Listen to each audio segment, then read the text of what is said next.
Hello guys, हाय। मुझे आज आप लोगों के सामने ये वीडियो बनाने का एक ही मकसद है। मैं हो सकता है मेरी बातें 1-2% किसी को लगे और ये पब्लिक को मतलब दिमाग में आए तो शायद आवाज़ अपनी उठाए। गवर्नमेंट सोच रही है कंप्लीट लॉकडाउन का। मैं टोटली कंप्लीट लॉकडाउन के लिए बिल्कुल अगेंस्ट हूँ। I don't want to now again nation will be go in the complete lockdown. आप सबको पता है कि ये कोरोना 1 साल से सबको परेशान कर रहा है। It is not like it's very difficult condition for everyone. मौतें बहुत ज़्यादा हो रही है, एक्सट्रीम हो रही है। पर कभी ना मीडिया बात कर रही है, कभी किसी मीडिया ने इस चीज़ पर डिस्कस नहीं करी कि लॉकडाउन लगने के बाद हमारे देश की इकोनॉमी की हाल क्या होगी। एक आम जनता जो एक लोअर मिडिल क्लास फैमिली है या मिडिल क्लास फैमिली कह लो, उनकी हालत क्या है। एक्चुअली मैं आपको एक कल की एक चीज़ें मैं शेयर करना चाहता हूँ। देखो, मैं इस लॉकडाउन की कंप्लीट लॉकडाउन के लिए इसलिए मैं सपोर्ट नहीं करना चाह रहा हूँ कि पहले साल तो चलिए मैं मान सकता हूँ कि पहले साल जो लॉकडाउन लगा था उसका रीज़न ये था कि लोग डिफरेंट कंट्रीज से ट्रैवल कर रहे थे और उसको इसके वजह से कोरोना स्प्रेड ना हो जाए दूसरे हमारे लोकल कम्युनिटी में, उसको कंट्रोल करना था। लेकिन आज 1 साल हो गया और आपको क्या लग रहा है कि 1 साल में कोरोना मतलब अभी पूरे देश में नहीं गया होगा? हर आदमी के अंदर कोरोना जा चुका है, सबको एक बार कोरोना लगभग हो चुका है, ठीक है। क्योंकि 1 साल हो गया और जो वायरस इतना तेज़ी से स्प्रेड हो रहा है, आपको क्या लग रहा है कि लोगों के मतलब सेफ होंगे? सबके पास, हाँ, जिसकी हर्ड इम्यूनिटी, जिसकी इम्यूनिटी पावर अच्छी है वो बच चुके हैं, ठीक है। मैं ये नहीं कह रहा हूँ कि प्रिकॉशन नहीं लेना है, because as you know prevention is always better than cure. So हमें प्रिवेंशन हमेशा लेना है, मास्क को यूज़ करना है, सोशल डिस्टेंसिंग मेंटेन करना है, ठीक है। सैनिटाइजर से हमेशा हाथ को क्लीन करते रहना है, साफ़ करते रहना है। पर मैं नेशनल लॉकडाउन को बिल्कुल अपोज हूँ। आप एक बात बताओ, ये पॉलिटिशियन, पता है, ये ये तो अपने डाटा दिखा देंगे कि ड्यू टू नेशनल लॉकडाउन हमारी जीडीपी नहीं ग्रोथ की, ठीक है। इसके रीजन से हमारी जीडीपी माइनस होगी ताकि लोग उस पर क्वेश्चन नहीं कर पाएंगे। मैं सरकार की से ये पूछना चाहता हूँ कि आप लॉकडाउन के सिवा आप नेशनल लेवल वैक्सीनेशन क्यों नहीं स्टार्ट कर रहे हैं? आपने रजिस्ट्रेशन करा दिया लेकिन वैक्सीन का कोई ना 18+ का कोई भी अभी डेट नहीं पता चल रहा है, कब होने वाला है, नहीं होने वाला है, क्या अपॉइंटमेंट डेट मिलेगा। आप उसको एक वॉर लेवल पे, एक युद्ध लेवल पर आप उसको स्टार्ट करो। मेरा ये मानना है कि वैक्सीनेशन यदि सबको हो जाए तो लगभग 80 to 85% लोग लगभग सेफ मोड में चले जाएंगे, ठीक है। तो गवर्नमेंट को मेरे हिसाब से अभी वैक्सीनेशन पर ज़्यादा से ज़्यादा फोकस करना चाहिए, सिवाय नेशनल लॉकडाउन पे। हाँ, जो एरिया बहुत ज़्यादा इफ़ेक्टेड हो गया है, मैं मानता हूँ कि उसको local district magistrate, local administrative पर आप छोड़ दो, उसको कुछ दिनों के लिए कंटेनमेंट जोन बना दे, थोड़े समय के लिए लॉकडाउन। लेकिन मुझे ये भी नहीं समझ में आ रहा है कि ये रात को नाइट कर्फ्यू से क्या मतलब है। यदि किसी को समझ में आया तो ये मुझे बताया वीडियो में कि नाइट कर्फ्यू का मतलब क्या है, आप क्या करना चाहते हैं। एक बात बताओ, जो आदमी सुबह में, जो उसकी वर्क रिक्वायरमेंट है वो सुबह में अपना काम कर लेगा तो बाहर तो जा ही रहा है। यदि उसको कोरोना हुआ है तो नाइट कर्फ्यू का मतलब क्या है? देखिए, मैं बिल्कुल इसके अगेंस्ट हूँ। I don't want to any national lockdown. The government should be implement imposed. हाँ, हमें अवेयर होना होगा, हमें प्रिकॉशन लेके चलना होगा। आई एम टोटली एग्री, ठीक है। बट इस चीज़ का, क्योंकि आप एक बात बताओ, कभी भी एक आम, हम इसमें क्या हो रहा है कि जो लोअर मिडिल क्लास फैमिली है वो कितनी बुरी तरीके से प्रॉब्लम सफ़र कर रही है। आप एक डिस्कस करो ना, एक ऑटो वाला जो कभी लोन निकाल के अपनी ऑटो को सोचा कि पिछले साल के लॉकडाउन के बाद कि हाँ कोई बिज़नेस स्टार्ट करते हैं, कोई शॉपकीपर, दुकानदार, कोई लोन निकाल के अपने बिज़नेस को स्टार्टअप करने की कोशिश किया और आप लॉकडाउन लगा दो, उसकी क्या हालत होगी? वो खाने बिना मर जाएगा, बच्चों की फ़ीस कैसे देगा अपने। मैं कल की एक इंसिडेंट बता रहा हूँ। कल एक्चुअली मैं ऐसे ही बाहर गया सब्ज़ी लेने के लिए। एक दादाजी थे, लगभग 75 to 80 ईयर ओल्ड थे। सो उन्होंने सब्जी अपना बेच रहे थे, तो मैंने 2-4 सब्जियां रखे थे, मैंने सब्जी ले रखी थी। मैंने बोला कि दादाजी आपको कुछ मतलब ज़रूरत है तो मैं सब्जी नहीं लूँगा, आप मुझसे कुछ पैसे ले लीजिए। ऐसे ही मैंने उनसे बात करने लगा, वो बताने लगे कि बेटा मैं सुबह का जो अभी बेचता हूँ, इसको बेचने के बाद मेरे शाम का अपना खर्चा चलता है और उसी से जो बचता है मैं सुबह फिर अगले दिन सब्जी लेकर आता हूँ। मतलब इट्स ए दिहाड़ी जिसको हम बोलते हैं कि आज सुबह जो बिका बिका, कल के दिन शाम में उससे खर्चा चला और फिर अगले दिन फिर मैंने उसी तरह का अपना काम किया। तो दिहाड़ी वाले, दिहाड़ी मजदूर क्या करेंगे यार, खाने पीने मर रहे हैं वो। ठीक है, सोशल वर्क एनजीओ कितनी वर्क करेगी हैं। मैं बिल्कुल जनता से मैं यही आग्रह करूँगा कि आप लोग भी इसको बिल्कुल सपोर्ट न करें। लॉकडाउन नहीं होना चाहिए किसी भी स्टेट में। हाँ, डिस्ट्रिक्ट लेवल पर यदि कोई जहाँ पर ज़्यादा कोरोना की केसेस है, ठीक है, वहाँ पे यदि इम्पोज हो रहा है तो वो एक अलग बात है, क्योंकि वो कंटेनमेंट एरिया है, उसको थोड़ा सा इम्पोज करो। लेकिन हमें अवेयर होना पड़ेगा, एज ए जनता हमें अवेयर होना पड़ेगा, हमें प्रिकॉशन लेके यदि हम एक्टिव हो गए कि मास्क वो हमेशा और सोशल डिस्टेंसिंग मेंटेन करना है, so that is fine. Okay, हमें खुद को प्रिकॉशन लेना है। मैं यही सबसे रिक्वेस्ट करूँगा, प्लीज़ नेशनल लॉकडाउन को या लॉकडाउन को आप बिल्कुल सपोर्ट ना करें, आप इसे अपोज करें, क्योंकि आम जनता बिल्कुल कोरोना से तो बाद में मरेगी, पर खाने पीना डेफिनेटली वो मर जाएगी। आप उसे आप कोई भी मीडिया इस चीज़ पर डिस्कस ही नहीं कर रहा है कि उनकी हालत क्या है। आप जाके देख लो। एक बात बताओ, कोई बंदा यदि मान लो बाहर रह रहा है, ठीक है, जॉब कर रहा है, दैट इज़ फाइन, कितने बंदों की जॉब छूट गई है, ठीक है।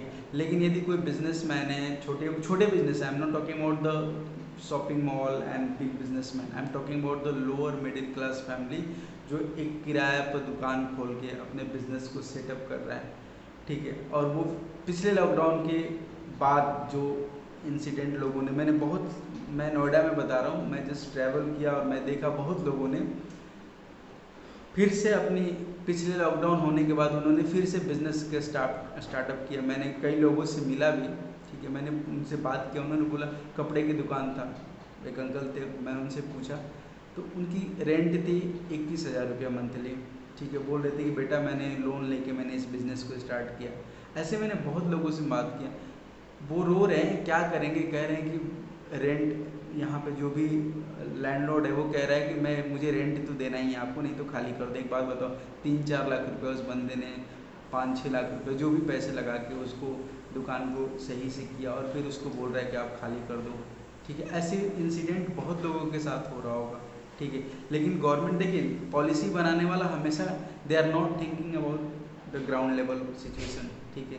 जस्ट थिंक अबाउट द, हाँ, ऊपर से क्या हो रहा है उसने पॉलिसी बना दी, लेकिन ग्राउंड लेवल पर कभी ये चीज़ को नहीं देख रहा है कि आम जनता किस तरह सफ़र कर रही है। सो मैं आप सबसे यही आग्रह करूँगा कि प्लीज़ ज़्यादा से ज़्यादा सपोर्ट करें, शेयर करें डेफिनेटली। और ये नेशनल लॉकडाउन बिल्कुल नहीं होना चाहिए, मैं बिल्कुल अगेंस्ट हूँ। हाँ, prevention is always better than cure. I will support कि जनता को जागरूक होना पड़ेगा, हमें खुद एक्टिव होना पड़ेगा, हमें खुद प्रिवेंशन लेना पड़ेगा, ठीक है। क्योंकि ये लॉकडाउन लगने के बाद आई डोंट नो देश की सिचुएशन क्या होगी, इट इज़ वेरी डिफ़िकल्ट, ठीक है। आप अभी देख सकते हैं बेरोज़गारी कितनी है, ठीक है, कोई जॉब्स नहीं है मार्केट में, and the people are suffering, literally suffering, ठीक है। सो आई लिटरली, मैं जनता से आप सबसे यही आग्रह करूँगा, प्लीज़ सपोर्ट की। बात बताओ, आप खुद देख लीजिए ना, इलेक्शन बिल्कुल हो रहे हैं दनादन, ठीक है। वेस्ट बंगाल में जो इलेक्शन हुआ, कोई मास्क नहीं, सब कुछ अच्छे से चल रहा है। तमिलनाडु में हुआ, केरल में हुआ, इवन जो ग्राम पंचायत लेवल की इलेक्शन है वो भी बिल्कुल चल रहे हैं। क्या वहाँ पे सोशल डिस्टेंसिंग मेंटेन, वहाँ पर लॉकडाउन की ज़रूरत नहीं है? आप इलेक्शन को क्यों नहीं पोस्टपोन किए जब सिचुएशन इतनी क्रिटिकल है, ठीक है। स्कूल्स, एजुकेशनल सारे एग्ज़ाम्स बंद है, तो आप मतलब 6 महीना आप इसको भी पोस्टपोन कर सकते थे। या you should be think about the some other alternate option how we can manage, but government was they are not thinking about us, okay. और मैं बता रहा हूँ कि लॉकडाउन लगाने का यही मकसद है इनकी, कि जब इनकी जीडीपी ग्रोथ रेट इनको पता चलेगा कि कम है, तो they will do like this, and वो एक इसको पेपर में प्रूफ कर देंगे कि भाई ये लॉकडाउन की वजह से हमारे जीडीपी कम हो गया, अदरवाइज़ बिल्कुल सही था, परफेक्ट था। सो मैं गवर्नमेंट से भी यही रिक्वेस्ट करूँगा कि आप कुछ भी करने से पहले प्लीज़, मोदी जी आप जैसे बोलते थे ना कि हमें गांव के आखिरी इंसान को देखना है, ये पॉलिसी ये जो भी कर रहे हैं उस पर पहुँच रहा है कि नहीं। सो ये टाइम आ गया कि आप गांव के आखिरी इंसान के बारे में सोचिए, जो गरीब इंसान है वो कैसे अपनी जीविका चला रहा होगा। ठीक है, आप कहते हैं कि जान है तो जहान है, लेकिन कहाँ से कैसे होगा? वो तो खाने बिना मर रहा है। एक आप बात बताइए, जब एक घर के परिवार एक किसी दुकान पर, किसी दिहाड़ी वाले किसी चीज़ पर डिपेंडेंट है, और जब उसको काम ही नहीं मिलेगा तो कब तक भीख मांग के खाएगा, कब तक एनजीओ के सहारे रहेगा? आपको लग रहा है? It is very difficult time, ठीक है, और वो लड़ लेगा। देखिए, मैं ये कह रहा हूँ कि मैं इसलिए बोल रहा हूँ कि लॉकडाउन की अभी ज़रूरत इसलिए नहीं है कि जब फर्स्ट टाइम लोग बाहर से ट्रैवल करे तो एक नया स्ट्रेन था कोरोना का, जो उस समय रोकना था हम लोगों को, ठीक है, कि ताकि स्प्रेड ना हो लोगों के बीच में। लेकिन ये 1 साल से आप बिल्कुल देख लीजिए, कोरोना हर जगह फैल चुका है, हर इंसान के अंदर पहुंच चुका है, ठीक है। सबके पास कुछ ना कुछ सर्दी जुकाम और जो भी कोरोना के सिम्टम्स है वो हुए हैं लगभग सबके पास, सबके घर में। तो जब ये कोरोना इतनी तेज़ी से स्प्रेड होता है टच करने से, तो आपको क्या लग रहा है कि हर इंसान के अंदर नहीं होगा? डेफिनेटली क्या होगा। और जो इसके पास जो इम्यूनिटी पावर जिसके स्ट्रॉन्ग है वो बच गए, जो नहीं है वो सफ़र कर रहे हैं। और आई प्रे कि जल्दी वो रिकवर हो जाए, ठीक हो जाए, ठीक है। हमें प्रिकॉशन लेना है, और बस यही मैं बोलना चाहता हूँ। और गाइस, जय हिंद। ज़्यादा से ज़्यादा इस वीडियो को शेयर कीजिए, ताकि मुझे पता है कि ये वीडियो गवर्नमेंट के पास नहीं जा पाएगी, लेकिन कुछ लोगों के पास जाए तो शायद उनकी बात समझ में आए। 1-2 लोग, जो भी लोग एजुकेट हो, समझे इस चीज़ को कि हमें लॉकडाउन लगाने के बाद कितनी प्रॉब्लम सफ़र करनी पड़ रही है, कितनी प्रॉब्लम हो रही है लोगों को, ठीक है।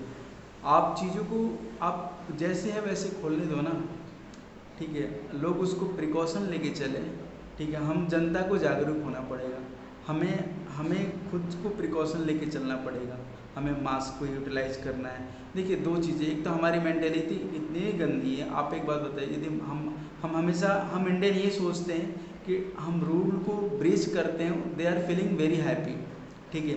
मास्क नहीं लगा के चलना, ठीक है। आप गवर्नमेंट जितनी चीज़ों पर इम्पोज करती है, लाइक 2000 फ़ाइन है, 500 फ़ाइन है, ठीक है। एंड एक इंडियन मेंटालिटी में बताना चाह रहा हूँ, हमारी एक ऐसी गंदी मेंटालिटी है कि हम कोई भी रूल को, लॉ को ब्रीच करना, उसको प्राउड फील करते हैं। मैं एक जर्मनी का एक बता रहा हूँ। No, do you think why Germany is never ruled by other country? The reason is that because the people are punished itself if they are doing any mistake. वो अपने आप को बहुत ही मतलब गिल्टी फील करते हैं, अपने आप को बहुत ही ह्यूमिलेट करते हैं। जैसे वो यदि मास्क नहीं लगा के चल रहे हैं, समबडी इज सेइंग कि hey guys, you are not wearing the mask, they are really feeling, and they automatically वो खुद जाके अपने पनिशमेंट को सेल्फ पनिश करते हैं कि हमने आज ऐसे, वो क्या करेंगे, 10 किलोमीटर पैदल चल लेंगे अपने आप को सेल्फ पनिश करने के लिए। That is the reason Germany हमेशा कभी भी कोई कंट्री उस पर रूल नहीं किया, क्योंकि जो आदमी सेल्फ पनिश करने लगेगा ना, वो डेफिनेटली अपने लाइफ में आगे बढ़ता रहेगा। और कोई भी गलती करने से पहले, क्योंकि हम हमेशा वेट करते हैं कि हमें गवर्नमेंट पनिश करे, हमें पुलिस पनिश करे, दैट इज़ रॉन्ग वे। मैं एक ही चीज़ आप सबसे आग्रह करूँगा कि प्लीज़ आप सेल्फ प्रिकॉशन लें, ठीक है, अपना खुद ख्याल रखें, ठीक है। लेकिन मैं गवर्नमेंट से भी ये ज़रूर आग्रह करूँगा कि प्लीज़ आप लॉकडाउन बिल्कुल ना इम्पोज करें, ठीक है। आप जनता के, आम जनता जो छोटे मजदूर हैं, जो दिहाड़ी पर काम करें, उनके बारे में आप सोचिए, उनकी क्या हालत होगी, वो कैसे अपनी जीविका को पालन करेंगे, ठीक है। जो मिडिल क्लास फैमिली है, जिनके बच्चे स्कूल में जा रहे हैं, वो फ़ी तो ले ही रहे हैं, स्कूल वाले फ़ी कहीं भी माफ़ नहीं किए हैं। रेंट, यदि वो रेंट पर रहें तो रेंट उनको पे करना ही है, इलेक्ट्रिक बिल देना ही है, पेट को चलाने के लिए खाना ही है। कैसे मैनेज होगा भाई? आप इसके बारे में तो सोच ही नहीं रहे हो। और ये मतलब 2 दिन का लॉकडाउन लगाने का कोई वजूद बनता है क्या? मुझे आप खुद बता दो कि सैटरडे संडे लॉकडाउन लगे, क्या हो गया भाई? सैटरडे संडे एक बात बताओ, हम मंडे पब्लिक घूम रही है, मंडे टू फ्राइडे पब्लिक घूम रही है, क्या वो स्प्रेड नहीं हो रहा है? ये टोटली नॉनसेंस है। मैं इसको बिल्कुल, मैं बोलूँगा ये नॉनसेंस एक्टिविटी है। पता ना कौन इस चीज़ को, गवर्नमेंट के अंदर कितने एजुकेटेड लोग हैं जो they are not thinking about, उनको नहीं पता है कि 2 दिन की लॉकडाउन, ये 3 दिन की लॉकडाउन लगाना है तो कंप्लीट लगा दो, ख़त्म करो। 2 महीने का लगा दो, पूरे कोई निकले ही नहीं, इम्पोज कर दो, ऐसी बात है। तो 2 दिन के 3 दिन के लॉकडाउन लगाने का कोई मतलब नहीं है। मान लो चलो सैटरडे संडे लॉकडाउन भी लग गया, तो लोग मंडे टू फ्राइडे काम तो कर ही रहे हैं। अच्छा चलो ठीक है, सैटरडे संडे आपने 3 घंटा खोल दिया, 3 घंटे में पब्लिक तो जा ही रही है, तो वो स्प्रेड तो हो ही रहा है अल्टीमेटली। ठीक है, देखो ये टोटली नॉनसेंस डिसीजन है गवर्नमेंट की, और मैं बिल्कुल इसके अगेंस्ट हूँ, आई डोंट सपोर्ट। ठीक है, हाँ गवर्नमेंट को एक चीज़ पर फोकस होना चाहिए, नेशनल वैक्सीनेशन, एंड इसको वॉर लेवल पर करना चाहिए। बिल्कुल आर्मी को यूटिलाइज करो, फौज को यूटिलाइज करो, और इसको जितना ज़्यादा से ज़्यादा वैक्स। आप सिंगापुर में देख लो, इजराइल में देख लो, इजराइल में सब कुछ ओपन हो गया है, उसने अपनी सारी जनता को वैक्सीनेट कर दिया, and now they are free. सारे mall, shopping centre, classes, school, college सारे खुलने लगे। सिंगापुर देख लो, अभी की रिपोर्ट में New Zealand, Singapore, it is the safest country in the world now days. सब कुछ हो रहा है क्योंकि वो लॉकडाउन नहीं लगाए, लेकिन they are taking the precaution. Okay, वो सोशल डिस्टेंस को मेंटेन कर रहे हैं, बाहर से आने वाला हर चीज़ों को दे आर मॉनिटरिंग। ठीक है, वो सही से मॉनिटर्ड कर रहे हैं। वो कोई भी चीज़, गुड्स कुछ भी आ रहा है, जो भी ट्रैवल कर रहा है, तो उनकी सारी टेस्टिंग हो रही है। सो नाउ सिंगापुर में सब कुछ नॉर्मल चल रहा है। सो लिटरली मैं आप सबको यही रिक्वेस्ट करूँगा, इस वीडियो को ज़्यादा से ज़्यादा शेयर करें और पब्लिक को ज़्यादा से ज़्यादा अवेयर करें कि हमें खुद को अवेयर होना पड़ेगा और लॉकडाउन को हमें अपोज करना होगा। ठीक है, हम बोल तो दे रहे हैं, लेकिन I request to government, please think about the lower middle class family, and because we यहाँ पे हमारी कंट्री में आप देख लोगे तो रिचेस्ट पर्सन एंड पुअर के बीच में बहुत सारी गैप है, बहुत ज़्यादा गैप है। ठीक है, वो तो उनको कोई फ़र्क नहीं पड़ता, आप 1 साल भी लगा दो लॉकडाउन, फ़र्क नहीं पड़ता। ठीक है, लेकिन उन गरीबों की क्या हालत होगी आप समझ नहीं सकते। आप यदि है तो आप लिटरली ग्राउंड लेवल पर जाके देखिए उनकी क्या हालत है, वो कैसे जी रहे हैं। ठीक है, वो कैसे रह रहे हैं। So I request all of you, please support and please government को impose नहीं करना चाहिए। I especially request all state government and whatever the central government, please don't impose any kind of lockdown nowadays. Okay, and आपसे request यही करूँगा कि आप vaccination को ज़्यादा से ज़्यादा सपोर्ट करें, ज़्यादा से ज़्यादा आप इसको जितना हो सके आप इसको प्रमोट कीजिए वैक्सीनेट करने के लिए लोगों को। और thank you guys, heads up. Okay, and आप लोग घर पे रहिए, सेफ रहिए। ठीक है, एंड ऑलवेज हम यही कहेंगे कि prevention is better than cure. ठीक है, तो हमें प्रिवेंट करना है खुद को, अपने आप को, मास्क को यूटिलाइज करना है, सोशल डिस्टेंसिंग को मेंटेन करना है। ठीक है, लेकिन लॉकडाउन नहीं करना है। लॉकडाउन को मैं बिल्कुल सपोर्ट नहीं करूँगा। ये सारी चीज़ें हमें रखना है। शादियों में अभी हो रही है, प्लीज़ रिक्वेस्ट करूँगा शादियाँ अभी कुछ दिन के लिए पोस्टपोन कर दो। जो भी गैदरिंग हो रही है उसको कुछ दिन के लिए आप पोस्टपोन कर दो, क्योंकि ये भी एक कॉजेज है। ठीक है, जिसके वजह से चीज़ें बढ़ रही हैं। Thank you guys, bye bye, see you, take care.